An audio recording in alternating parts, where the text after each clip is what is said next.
Hello and welcome to the Natural History Museum here in London. This is the Otumpa meteorite, a piece of space that fell to Earth. And when I first came here as a small boy, I ran through the gallery to try and get close to it. I'm still impressed today. This programme is all about meteorites. We've come to see the museum's fantastic collection of space rocks and find out what we're still learning about them today. We'll bring you the latest on the Chelyabinsk impact in Russia, and John Coleshaw has been on a meteorite hunt of his own in Wiltshire. Pete and Paul have tips on what to see in this month's night sky, and Chris North has something new, our first space surgery. Seeing any fireball falling to Earth is very special. Oh, wow! What a corker! Meteorites are essentially space rocks that are unlucky enough to collide with Earth. Last month, asteroid 2012 DA14 had a lucky escape, swinging past close enough for Sky at Night viewers to capture these amazing images. Most meteorites are small and the product of a collision between asteroids, resulting in millions of tiny rocky fragments which float in space. Some get in our way and then they burn up in the Earth's atmosphere, sometimes creating a fireball and sometimes landing on Earth. Oh! But meteorites can come from all sorts of places, sometimes from comets and sometimes even from other planets. Meteorites are our best way of getting a hold of a piece of another world and looking at it close up. And the Natural History Museum has one of the finest collections anywhere in the world. Well, this is just fabulous. This is an enormous piece of Mars that fell to Earth in 2011, and that impact was observed. And so this is a fresh Martian meteorite, kept in this case to keep it away from earthly contamination. And that means that it can tell us stories of the red planet. And this particular rock is the only Martian meteorite to show signs of water, weathering it away in the dim and distant past on Mars.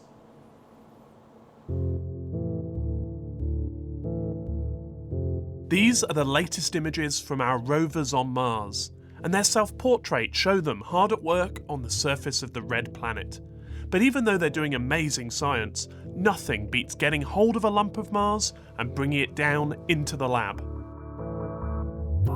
700,000 years ago, an impact on Mars resulted in debris being flung into space.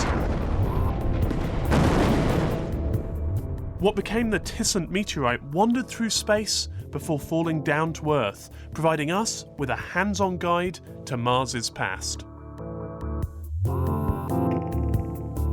At the Natural History Museum, they're using medical CT scanning technology to build up an image of Tissant and its insides. They're looking for holes or voids inside the rock, which could be filled with Martian air. Well, this is a CT scan of a small fragment of Tissant that I looked at last year in the summer. Caroline Smith is the meteorite curator.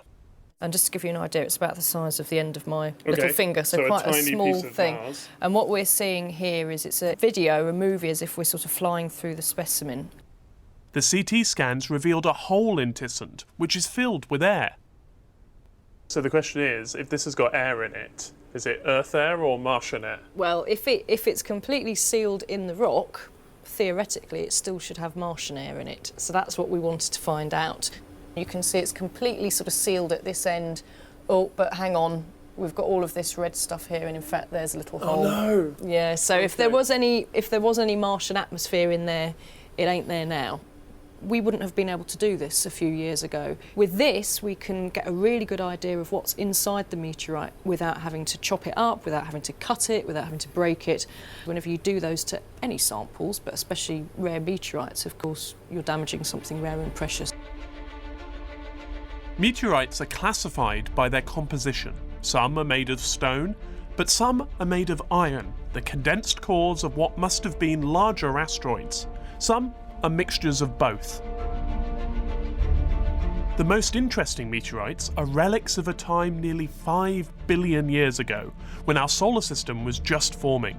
Out of the dust and debris left over from the birth of our sun, planets were eventually formed. But the details are sketchy, and what we need is first-hand evidence. We get just that in the form of meteorites called carbonaceous chondrites, the fossilised remains of the primeval solar system. So we're in the carbonaceous chondrite drawers, so you can see there's lots of different labels.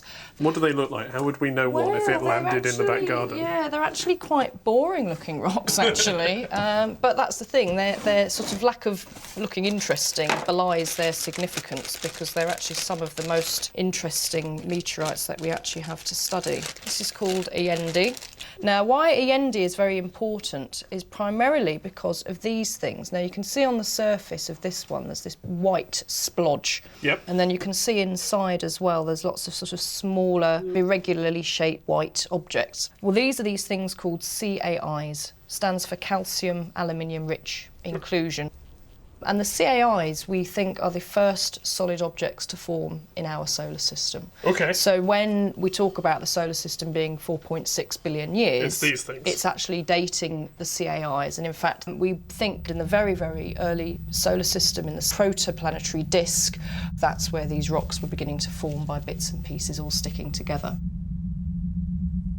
Another reason why carbonaceous chondrites are particularly interesting is some of them are very rich in organic molecules. Right, and there's a story about this, isn't there? Is it the Murchison one? That's right. The Murchison's one of my favourite meteorites, actually. And that means it's smelly, right? That's what I've heard anyway. Murchison is smelly.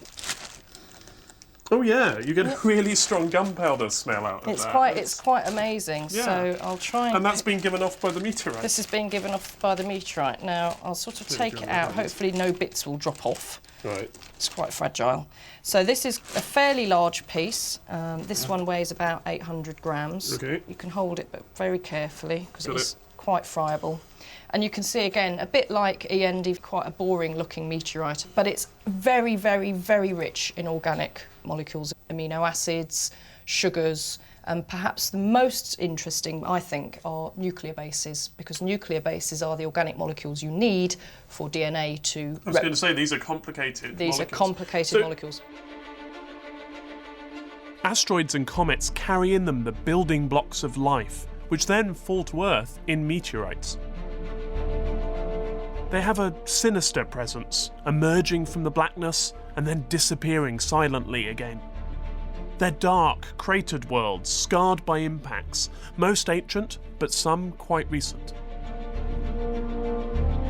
Tracked by telescopes, we know precisely where the large ones are, but the vast majority of asteroids are too small for us to detect until the last minute. A fireball is the only sign that something's on the way. The last meteorite to fall in the UK was in 1991, and in that typically understated British way, it didn't make much of a fuss when it landed in Mr. Pettifor's garden near Cambridge. They heard a whistling noise, and the neighbour said, "Arthur, I think something's just landed in your garden." And right at the back of the garden, they found this dark rock sitting where there had been no dark rock. And Mr. Pettifor was clever enough to realise that this was something quite unusual, and maybe this was a meteorite. You get lots of these calls from people who think they found meteorites. A few hundred a year, so, yes. So when you go out to chase one of these up, the story sounds convincing, but what do you look for in the rock? The first thing that's very characteristic is the very, very dark crust. Burnt is the wrong word, but... Well, it's melted rock. It's called the fusion crust. So as this meteorite was hurtling through Earth's atmosphere, the rock actually melts. But only on the outside. But only on the outside. The inside never gets hot enough to melt. I'm going to give away a little secret here. One of the ways that we filter calls when people say, "A meteorite landed in my garden last night," we always say to them, "Well, what happened? Was it hot when you picked it up?" And as soon as they say, "Yes, it was boiling hot," or "It set the grass on fire," or, you know, whatever... Then it's not a meteorite. Then it's not a meteorite, because there are very few occasions, I should say, where meteorites have landed and somebody has picked them up almost immediately afterwards. They're described as being lukewarm. Well, this is the last British meteorite, but of course we've had the Russian meteorite in Chelyabinsk, which was very exciting. What do we know about that? The best guesstimate at the moment for the size of the object when it came into the Earth's atmosphere is about 17 metres wide. What sort of percentage survives to the ground? Well, it's difficult to say, but you might lose at least half the pre-atmospheric mass and size. Thousands of stones have already been recovered, and the largest one, I think, is about 2 kilograms. Is there scientific value in getting it so soon after an impact? Oh, absolutely, absolutely. The less time a meteorite is sitting around on the ground for, the less it is being contaminated. More than 1,000 meteorites fall to Earth every year. Caroline regularly goes meteorite hunting in the desert, where conditions are ideal for preserving them. In 2010, in Australia, she found a funny little rock, which at first glance looked nothing special. Lucy's meeting up with Anton Kersley in the basement of the museum. He used his electron microscope to look at Caroline's find and was amazed at what he found.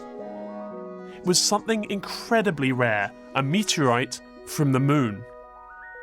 So this is an image of a cutaway of the meteorite magnified by a certain number of times. That's right. On the screen at the moment it's about 300 times magnification. On the picture over here you can see that the whole thing is just over a centimetre in size. It's about a fingernail size. Yeah. And this is a really curious little area because there's a little dark grey patch with some little pale grey patches inside it. And when you start analysing the pale grey patches, these ones turn out to have a very interesting chemical composition. Turns out to be quite unlike the composition of things that we find on Earth. Okay. This is a little mineral, again, silicate mineral, but now it's got a lot of very strange elements in it. It's got zirconium and yttrium and titanium and iron and silicon. It's actually quite well known, but it's called tranquilityite. The Mare Tranquillitatis, one of the most famous features on the moon and where man first stood. These precious meteorites give us clues about the moon's ancient past and how it's changed, which is why finding them in pristine condition is so important. On Earth, deserts hot and cold are ideal for preserving these extraterrestrial rocks. The Antarctic has become the new mecca for meteorite hunters. Since 1976, ANDMET, the US Antarctic Search for Meteorites programme, has retrieved 20,000 meteorites. Lunar scientist Katie Joy spent 2 months in Antarctica, and her group managed to collect 63 meteorites, but they were hampered by the wind and temperatures of -25 degrees centigrade. Katie returned in January, and to remind her of her Antarctic experiences, we took her to a bar in central London, made completely of ice, and it was a balmy -5 degrees centigrade. So it's only -5 in here, it's -25 in Antarctica, this is easy. So, Katie, why go to the extreme of visiting Antarctica to look for your meteorites? Antarctica is a desert. It has very little rainfall and precipitation, which means that the meteorites that are found there are very well preserved. Also, there are no trees, there are no buildings. It's very easy to find a nice big black meteorite sitting on the white ice. So it's kind of an easy thing to do. So this is a good example of a dark meteorite that would be sitting on the ice. Are there particularly good places to look for meteorites on Antarctica? There are. Meteorites fall randomly all over Antarctica as they do the rest of the world. But what happens is that the ice on the polar plateau flows out towards the edge of the continent. And when it hits the mountain ranges, the ice is brought up to the surface. And so we find natural concentration sites, typically along the big mountain ranges, such as the Transantarctic Mountains. It's cold enough being in here. Working in Antarctica must have been incredibly challenging. Tell me a bit about your experience. I was there for 6 weeks on the ice, very remote area, and every day we'd get up, and if the weather was good enough, we would go out and search. And sometimes if you have a lot of snow or it's very windy, I mean, Antarctica is completely unpredictable. You get stuck in the tent, which is frustrating because all you want to do is go out and find more meteorites. But it's hard work, but when you find them, it's a great reward. Antarctica is still a rich source of meteorites, with more science visits planned in the future. Every meteorite, it seems, has a story of its own. This is the largest meteorite in the museum's collection from Cranbourne in Australia. And at 3.5 tons, it weighs the same as 4 cars. It's an impressive beast, and it's older than the Earth. But we have some impressive meteorites in Britain too, and John has been on the trail of one of them. This one may have been carried along by a glacier, and it even attracted the interest of prehistoric man, but it was rediscovered sitting on someone's doorstep. This is the Iron Age hill fort at Barbary Castle near Swindon, first occupied some 2,500 years ago. And what a wonderfully atmospheric, peaceful place this is. There's a real air of mystery around here. And all around you can see the remnants of the influence of ancient man, this Iron Age fort and burial mounds. And it brings to mind those stories of those Victorian amateur archaeologists who used to love to explore and dig things up, and whatever they found fascinating or just liked the look of, they'd take home to their collections. This old photograph from Country Life in 1908 is of the Lake House Mansion in Wiltshire, once owned by the Reverend Edward Duke. He was known to excavate local burial grounds, keeping any interesting pieces for his own private collection. And on the doorstep is certainly something very interesting. It's the Lake House Meteorite. Here at the Salisbury and South Wiltshire Museum, I met up with Professor Colin Pillinger. He has become a meteorite detective, and he's been piecing together the history of the Lake House Meteorite. Ah, well, there it is. The Lake House Meteorite. You can't miss it, can you? It's a fair size, isn't it? It's 92.5 kilograms. But this is not only the biggest British meteorite that we know about, it's also the one that has been longest on Earth, and it was when we made that measurement which all of a sudden realised we had something quite exciting. So how old exactly is this meteorite, and how long has it been on the Earth? It's technically 4.6 billion years old. It's been on Earth 32,000 years, but to try and explain how it survived 32,000 years, you have to tease some facts out of it. 32,000 years ago on Salisbury Plain, the place was covered in ice.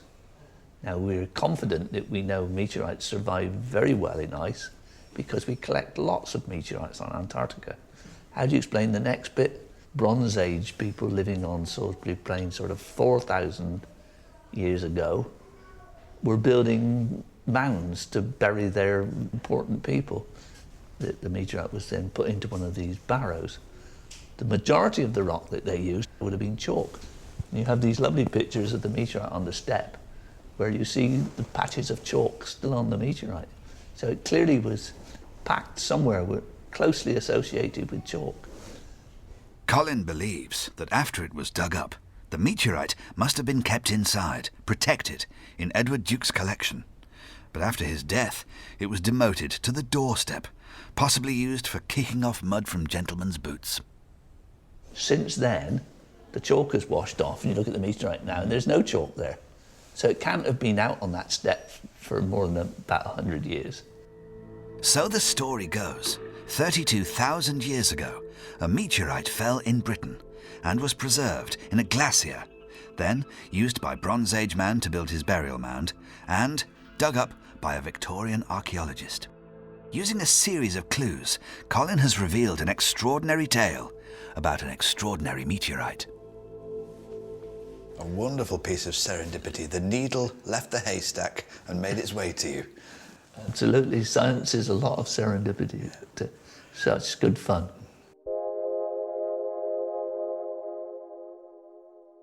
We hope that serendipity will play a part tonight.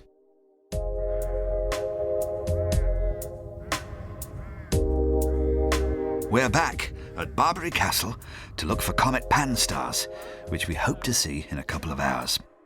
Pete, Paul and Chris North are here too. The sky is fairly clear and we are hopeful, but this comet is low down and very faint. We're joined by the Wiltshire Astronomical Society to look for it, and last night, member Pete Glastonbury saw the comet, and what a bonny comet it is too. Let's hope we'll be as lucky tonight. Well, we're waiting for the darkness to fall, and when we first arrived, it was awful, wasn't it? It was, and it has cleared, I have to say. It has. We're extremely lucky. I mean, this is rare on the Sky at Night shoot. We're also joined by some of our beginner astronomers, Peter and Steve Bosley and Christina Chester. They've come to pick up some tips about observing Saturn, which is in our April night sky, rising around 10 p.m. at the beginning of the month and getting earlier as the month goes on. Have you ever seen Saturn through your telescope? Just Jupiter. Right, OK, well, you're in for a real treat with Saturn, because it's a stunner. That's the planet which actually hooked me into astronomy. How do you find Saturn? OK, well, you know what the plough looks like? Yeah. Yeah, well, you know the handle of the plough. If you follow the curve of that away from the blade bit, if you like, or if you carry on the curve round, it comes to Spica, which is the brightest star in Virgo, and Saturn is off to the lower left of Spica, and it's about the same brightness. Do you reckon we're going to see the comet tonight? Fingers crossed. I can't see your fingers crossed in those gloves, but I'll trust you. So the reason why Saturn is so good to look at in April is because it's at opposition, and when a planet's at opposition, then this is the best time to look at it. So we thought we'd do a little demonstration to demonstrate the opposition. Okay. You're going to be the sun, so I'm the sun. Peter, you'll be the sun. Steve, you can be the Earth. Can I ask you to stand here, please? Yeah, of course. Okay, so there we are. You're the planet Earth. There we go. And I should represent Saturn, a ringless Saturn, needless to say, that would be Saturn. So this is opposition. It is when the sun and the planet in question are in opposite sides of the Earth. So we have the sun in one part of the sky, and in the opposite direction of the sky, we have the planet Saturn.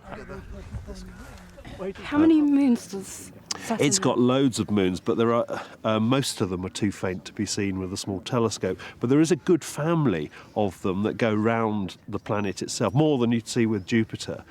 So they're always in attendance, and they're really worth looking out for as well.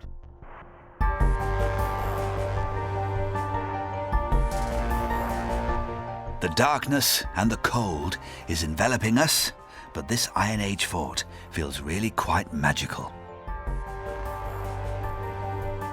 Okay, so we've got Neil and Hilary here, and you're locals, aren't you? Yes, we're from Devizes. Have you had any look at finding the comet? No, we haven't, so we're hopeful that we'll see it tonight. I think we're all hopeful. Kids, what do you guys get out of it? Planets and space stations and stuff. Planets are good. Yeah, I like seeing all the galaxies and the stars and things.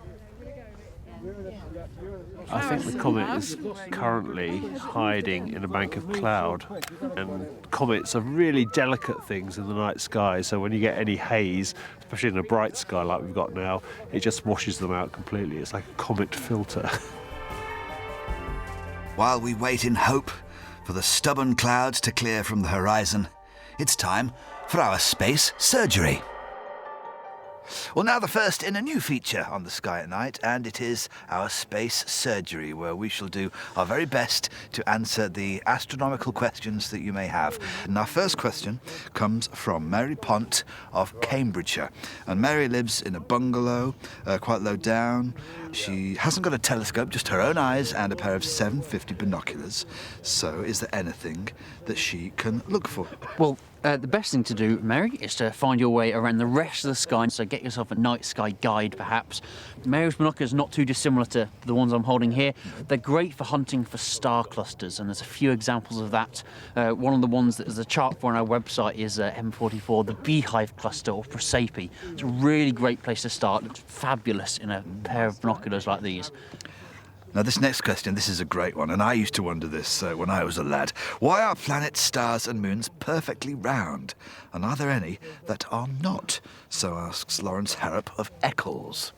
Well, it is a very good question, and the answer, quite simply, is gravity. So once a rocky object, which is what planets, moons and asteroids and so on are made of, gets more than a few hundred kilometres across in diameter, then its own self-gravity, its own gravitational pull of its own mass, will pull everything into pretty much a round sphere. A great example is some of Saturn's moons. So its bigger moons, such as Rhea and Titan and Enceladus, are nice round bodies, but some of the smaller ones, such as Prometheus and Pandora, are much more odd shapes because they're too small for gravity to have pulled them. Next question is from another Chris Fordham in Huddersfield. My question, as our galaxy is so vast, Is there a simple way to tell when looking at stars if they are outside our Milky Way? The simple answer is that all the stars you can see are inside our own galaxy. Measuring distance to objects in astronomy has always been a challenge. There were various ways of doing it, and in fact there was a result out that we've just measured the distance to one of the nearest galaxies, the Large Magellanic Cloud, through knowing the properties of those stars in the galaxy themselves, and by determining those, measure the distance to that of 163,000 light years to an accuracy of 1 part in 50. So we're getting much better at measuring distances to stars in other galaxies, but it's actually something that in astronomy is very hard to do. If you have a question, we will do our best to answer it, so send it to us at bbc.co.uk/sky-at-night. Well, we didn't actually get to see the comet in the end, did we, chaps? No, we didn't. But not to worry, we have a beautiful clear night here, though, haven't we? It's not the last chance to find it, right? Oh no! Comet C2011 L4 Pan-STARRS, it will be in our skies for some time yet. It's getting fainter as time goes on, but throughout the month of April, it'll pass up through Andromeda, through Cassiopeia, towards Cepheus. And it actually goes quite close to the Andromeda Galaxy as well. That'd be a nice picture, so wouldn't it? a good opportunity to pick out the comet still throughout the month of April. Sadly, it eluded us. That bank of cloud was like two pub bouncers saying, "You're not coming in." Well, we may have been unlucky, but not so for many of you. Our Flickr site has some amazing images of the comets from around the world. You can see the best of them on our website at bbc.co.uk/sky-at-night.